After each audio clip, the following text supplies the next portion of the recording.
that men are smarter than women has a long history, but in the battle of the sexes, who actually has the superior intellect when it comes down to it?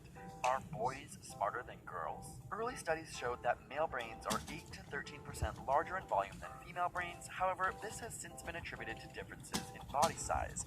They're claiming that, sure, men's brains are bigger than women's, but that's just because they're bigger than women anyway.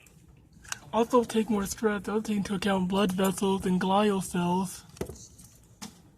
It's all about size. And yeah, they have gray matter, but women have more white matter. 3%. Negligible. I looked that up. For someone who spends so much time on statistics, he left out that actual statistic. It's only 3% more on average, though. Generalizing, usually about 3% more difference. They even mentioned that in the video. And it doesn't even matter. There's no intelligence differences. And this is where they make a fatal mistake. They have actually asserted something that can be demonstrably proven or disproven. That's what he does. Let's move forward and disprove this bullshit once and for all. So let's begin with an article written by a woman named Susan Fiske for Stanford University. Now, who is Susan Fiske? Is she some world-renowned doctor? Is she an expert on biology? So according to Susan Fiske's bio, it reads, quote, Susan Fiske's research focuses on how gender stereotypes influence how women and men perceive risk, perform in risky situations, and how others react to their failures as a risky task. Other research areas of interest include social psychology, gender, and academic sociology. End quote. So she's clearly a feminist. Even though she didn't major in gender studies, she's basically taking sociology. She's studying nurture over nature. He keeps saying, oh, nurture, another thing is nurture, another thing is epigenetics, or anything that can be demonstrably disproven. And basically making it gender studies. No, actually, it can be, actually has been proven.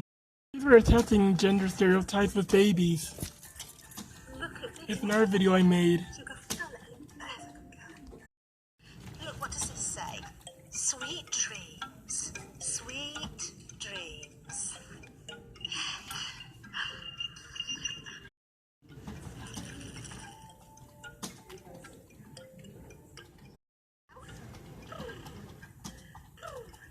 I think she liked that pink dolly the best. If I were to tell you actually that Sophie is Edward, Ah, does that change anything?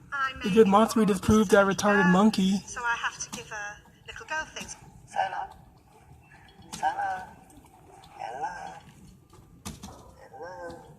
Come on. That one do. Is that a robot? What about this? You like that one? What does this one do? Oliver.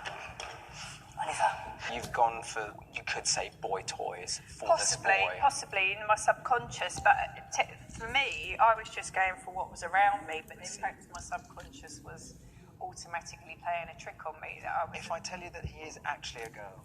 Really? Yes. Oh, wow. So you retarded child defense mechanisms, call him mangina, cuck, simp, whatever words.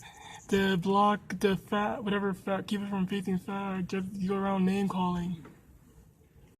Men have larger brains on an absolute level. There is no sex differences in brain size once body mass is controlled. The male brain is not proportionally larger than that of the female brain. Men are just physically larger on average. Furthermore, if absolute brain size were all that mattered, whales and elephants, both of which have much larger brains than humans, would outwit men and women. Unquote. Okay. Alright, let's just back the truck up and take this one at a time. I'm glad that she actually admits that men have larger brains than women. Many people have trouble admitting that. However, it has nothing to do with size. It has to do with cranial capacity and the sexual dimorphism of the skull. Even when a man and a woman are the same size, a man still has a larger brain. Even children, little boys, same size, the little boy is going to have a larger brain.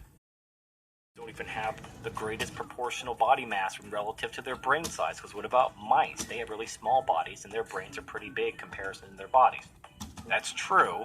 Now we have to talk about something called the neocortex, which is the part of the brain that makes human beings different from other animals.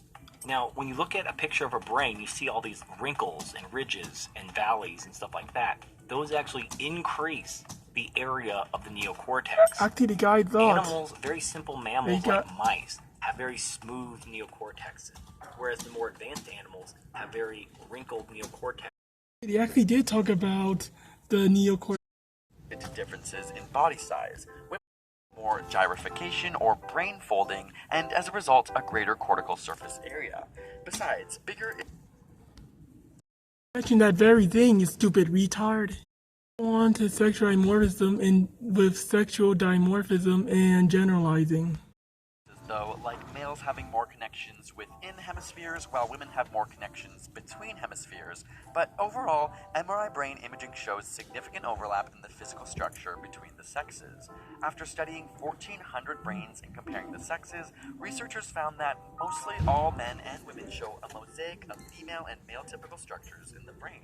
This study also evaluated gender stereotypical behaviors, like how video games are often considered male behavior, while scrapbooking is female, and the results found only 0.1% of test subjects displayed only male or only female typical behaviors. Tests on intelligence. Kiefer left that part out. Major IQ studies